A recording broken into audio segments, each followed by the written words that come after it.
घर के लोग मुंह लटकाते हुए धीरे धीरे इतर बितर हो रहे थे। बाहर के मेहमान जो शहर से शामिल होने आए थे, वो लोग भी जा चुके थे या अपनी अपनी गाड़ियों की चाबी घुमा रहे थे। कुछ लोग तो झुंड बनाकर मंडप के बाहर ही खुसुर फुसुर कर रहे थे। इतने में एक आवाज आती है। अरे अंकल, क्या बात है? आप लोग इतने गुमसुम क्यों बैठे हैं? अच्छा, एक बात बताएं आप लोग, क्या सचमुच मैंने कुछ गलत किया है? कुछ पल खामोशी का माहौल बना रहा।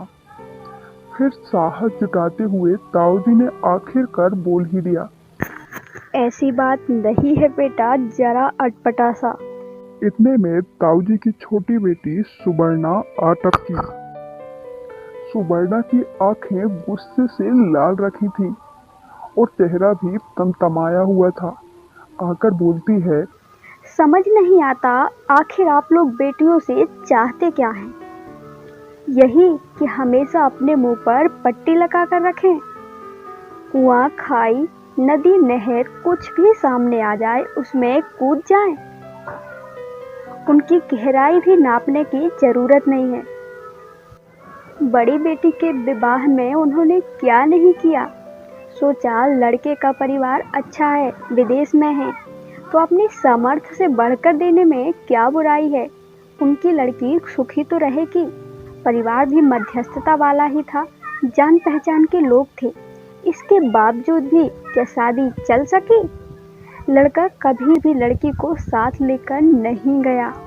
हाँ, आता जरूर था, लेकिन वर्ष में सिर्फ 1 महीने के लिए। कई वर्षों तक तो किसी को कोई संदेह तक नहीं हुआ। सविता इसी बीच जुड़वा बच्चों की माँ भी बन चुकी थी। लड़के की पोल तो तब खुली जब सविता को पीएचडी के कोलंबिया यूनिवर्सिटी से स्वीकृति आ गई।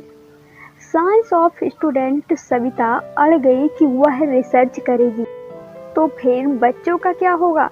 सास के पूछने पर सविता ने साफ साफ कह दिया कि आपके पास ही रहेंगे। सविता की सास कहती है, भाई साहब आप ही बताइए, क्या अब हमारी उम्र बच्चे पालने की है?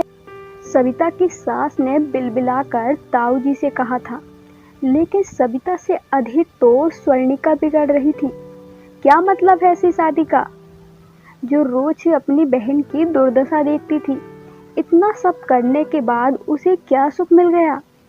सविता के सास ससुर को कभी यह महसूस तक नहीं हुआ कि शादी के बाद उनकी बहू लगातार अकेली रह रही है। हर काम दौड़ भाग कर करती है, लेकिन बदले में उसे क्या मिला? पति तुषार, जिसने कभी ढंग से बात तक नहीं की है। साल में 1 महीने के लिए आता है तो 15-20 दिन घर में रहता है, बाकी दिन तो भारत भ्रमण और दोस्तों से मिलने जुलने में ही निकल जाते हैं। हाँ, सविता को 2 बच्चे उसने गिफ्ट में जरूर दे दिए हैं। इतना समय भी नहीं मिल पाया कि सविता उसे अपने पति को ठीक से जान समझ पाती। बहन की ऐसी स्थिति से कुटी हुई स्वर्णिका के लिए जब ऑस्ट्रेलिया में बसे एक भारतीय परिवार से रिश्ता आया तो उसने साफ इनकार कर दिया। सविता ने उसे बहुत समझाने का प्रयास किया, लेकिन वह नहीं मानी। आपको क्या मिल गया यह शादी करके? उसने बहन को उल्टा ही सवाल कर दिया। मतलब? सविता हकबकाकर बोली। स्वर्णिका कहती है, शायद ही आपका पति तुषार आपसे मिलने कभी आए। मैं पूछ रही हूँ, आप क्या कर रही हो सिवा अपने पति के वंश के समेटने के?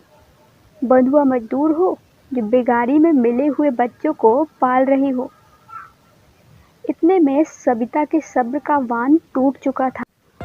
बस स्वर्णिका, प्लीज मेरे बच्चों को मत कोसो। मैंने अपनी कोख से इन्हें जन्म दिया है, कूड़े करकट से उठाकर नहीं लाई हूँ।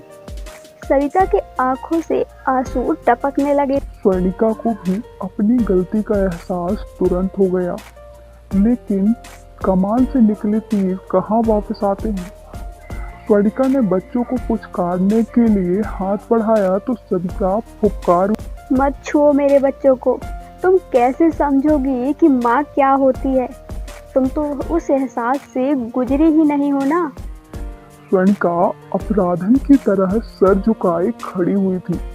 पापा मम्मी भी ना जाने कब से उनकी बातें सुनी जा रही थी। वे भी आकर खड़े हो गए, लेकिन बीच में किसी ने टोकना उन्होंने उचित ना समझा। वे जानते थे अपनी छोटी बेटी को नहीं रोक पाते थे। वह कभी अन्याय बर्दाश्त कर ही नहीं सकती थी। घटना का असर बहुत दिनों तक बना रहा। अंत में दोनों बहनों में सुलह हो गई। आखिर दोनों बहनें ही थी। छोटी मोटी लड़ाई रिश्तों में कोई फर्क नहीं डालती।